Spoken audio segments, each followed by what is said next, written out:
right, let's do this. Final hour. Dirt and Sprague here on Portland Sports Leader, 105.1 FM The Fan, 1080 AM, live on YouTube. Odyssey app. Hello, everybody. Happy Wednesday. Good morning. Hope you're getting your hump on. Hell yeah. We went from a Factor Feelings college football hour to maybe some massive breaking news on the horizon. Is there anybody we could text locally that would get the scoop on this? Is anybody like we would know? Well, there's only one scoop right now, and it's Scott Soshnick. And I'm trying. I have his Twitter, but I don't have an email. Okay, well, we'll see if we can find any information there. If you're just jumping in your car and heading to work this morning or turning the show on, the news is coming out from Sportico. I wish you could DM people again. Yeah, thanks a lot, Elon. If you have a blue check, you can't DM people with blue checks unless you have a blue check. You got to pay for that blue check. We're not letting you in our DMs, not paying for Twitter every month. What are you thinking over there? I don't know where people are on Sportico as an entity, but like when you have a quote from the dude and they're like pubbing it as their top story, this is the editor-in-chief of the byline. Yeah. It reminds me, I remember when when Oregon was looking for their head coach when Cristobal left. And Lanning ended up being a name that nobody really talked about or referenced. And all the local guys who tried to pretend as if I got the inside scoop and I'm going to break the news. And it ended up being a random guy at a newspaper in Atlanta that broke the news that Dan Lanning was coming to Oregon. And everybody's like, who the hell is this guy? Never heard of him before. I guess it's true. And then we all had to spend, an hour Googling who the hell Dan Lanning is. Oh, that's right, D coordinator at Georgia. Reminds me kind of that, of like, we don't go to this outlet very often. I've never heard of these writers, but they got a lot of followers on social media if you believe in that kind of thing. I'm familiar with Sportico. I just don't go necessarily to the website very often. So if you're jumping in your car this morning wondering what are we talking about, what is the breaking news? The breaking news is that there is reportedly a new owner set for the Portland Trailblazers. We've known that for a while. They're for sale. It's great news to be a Blazer. A great day to be a Blazer. The day we found out the news that Jody and the Allen estate was going to sell. Just waiting on how long it's going to take. Maybe it was going to take months. Maybe it was going to take years. Usually takes a long time to untangle all these things. But the report this morning is that Tom Dundon, who is the owner of the Carolina Hurricanes. I'm texting our guy. We have a guy over in Charlotte that does a radio show. Yes, we do. They talk about the Hurricanes from time to time. I'm going to text him. Okay. And see what what's the feeling? What's the vibe? What Dundon, what are people saying about him? Yeah. Tom Dundon owns the Carolina Hurricanes. He became the primary owner of the Hurricanes in 2021. Actually, majority owner in 2018. He's the sole owner as of 2021. Now, NBA valuations and NHL valuations are a little bit different. The Blazers are going to cost more money. So there's going to be a lot of different cooks in the kitchen here, if you will, because I don't think he has the net worth to solely buy this thing on his own. So there's going to be a lot of managing partners in this thing. But he is considered, at least in hockey circles, a relatively good owner and a guy who has tried to win and tried to be aggressive and all of that. And so this might end up being a really good day for Blazer fans. Time will tell.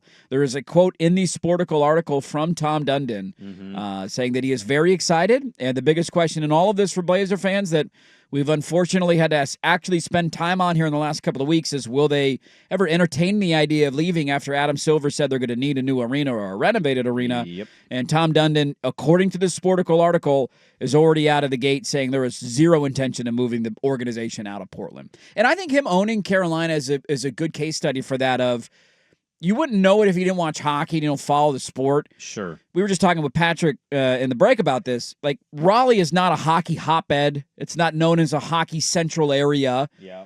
The fan base and the passion that they have there is massive. They are a very big deal in Raleigh, North Carolina, one of the most passionate fan bases in the NHL. And the idea of him having kind of a smaller market NHL team with a loyal fan base, it's exactly who the Blazers are in the NBA. They've done it longer than the Carolina Hurricanes have. There's no doubt about that. But a good sign, at least out of the gate, that he's excited. He's buying the team, and he has no plans on moving them out of Portland. Yeah, it's just doing, research to find out, more about him. But you know what? If he's coming out and saying it, then that's great. It should be noted, he doesn't say 0% chance of moving. The actual quote is they intend to keep the team in Portland. Very true. I'm a Our little guy familiar Bill with Orem, this. by the way, has tweeted out that our guy Bill Orem at the Oregonian. He is saying that he is He hurrying. can confirm, the Sportico report, that the Blazers have reached a deal to sell to a group Tom led by Dundon. Carolina Hurricanes owner All right. Tom Dundon with intent to keep the team in Portland. Story to come. Somebody said, guy's a Trump donor. I'm like, yeah, well, rich people, man. What are we doing, dude? Are the Blazers staying in Portland? Does he care about winning? It's a sports, okay? Get your politics out of my sports. Yeah.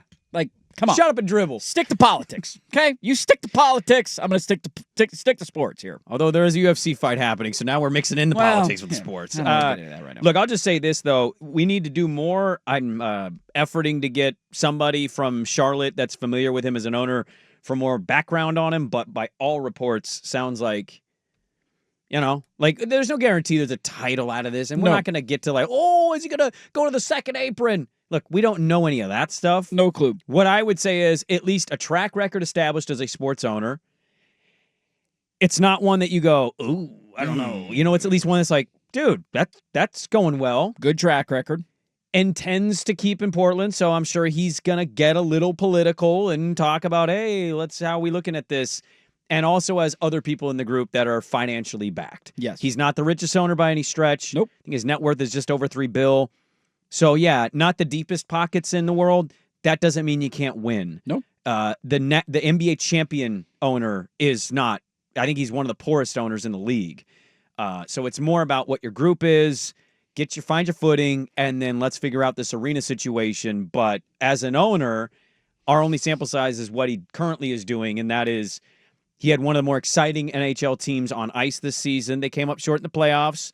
I believe they lost to the Panthers, if I'm not mistaken. Conference finals, if I'm not wrong. I think Carolina went to the conference finals. So, he's got a good track record in that regard, and that's all we can go off of because that's all the information we've been given. Yeah, I will say this, just from my perspective, I think just awesome day in general because the sooner Jody is out, the better for me, and the happier that I am as a fan. Never giving an interview, never sharing a vision or a message about what you want to accomplish. It just was inexcusable that it was allowed to go on for this long. So it's a great day that we're one step closer. My biggest fear in the sale, outside of the obvious of the team moving, was that That's still a fear for you? No, I'm not saying it is. I'm just saying outside of that was that this process might take a year just to find a buyer. Sure. And then another year to untangle everything. And you might be looking at 2 more years of kicking this can down the road. And so to have a sale go through so quickly, now it's still got to be approved and all that. There's still a lot of hurdles they got to jump through. There's no doubt. Mm-hmm. But to have that finality of it reached much quicker than I thought going in, to me is great because then that means you start the clock a little bit sooner on how long she can get out and how long the new owner, or how quickly I should say, the new owner can take over. So all that stuff is very encouraging for me. Very excited about somebody who's clearly passionate about sports, clearly invests and wants to win with his organizations, is willing to do interviews and talk about what his thoughts are and where the team should go and what the plan is and all of those things that we have been lacking and missing for the last 6-7 years in an organization for a lot of fans that would say, I can't really take you seriously until I know what the long-term vision is and who the owner is that's calling the shots on the direction that you're going to go. Having those things answered might end up being a really good thing. Also, just to be noted, there are some positives, the upgrade to the facility, the G League team, right? There are things I can point to during this weird in-between era of Paul Allen, the estate, and now the new owner. I just, sometimes you need to be judged by your track record and history, and that is right now that, no playoffs for 4 years. Dude, the last 4 years have been one of the worst stretches in the history of the organization. We're giddy right now on a 36-win season, and so I think that's also be nice. I get that's from the positive. From a development standpoint, you can argue that the G League team is a bit. Nobody cares. Well, but it is important to have, is all I'm saying. Sure. And it didn't exist, and you eat some money to create that thing. That's they great. don't make any money on ticket sales for that. No, because nobody's going, and that's fine. Right. In terms of overall organization success, it doesn't feel great. It hasn't felt great. Hasn't felt great. G League is great for having a spot to send your back of the bench guys to go play for a couple of nights a week. Sure. That's awesome.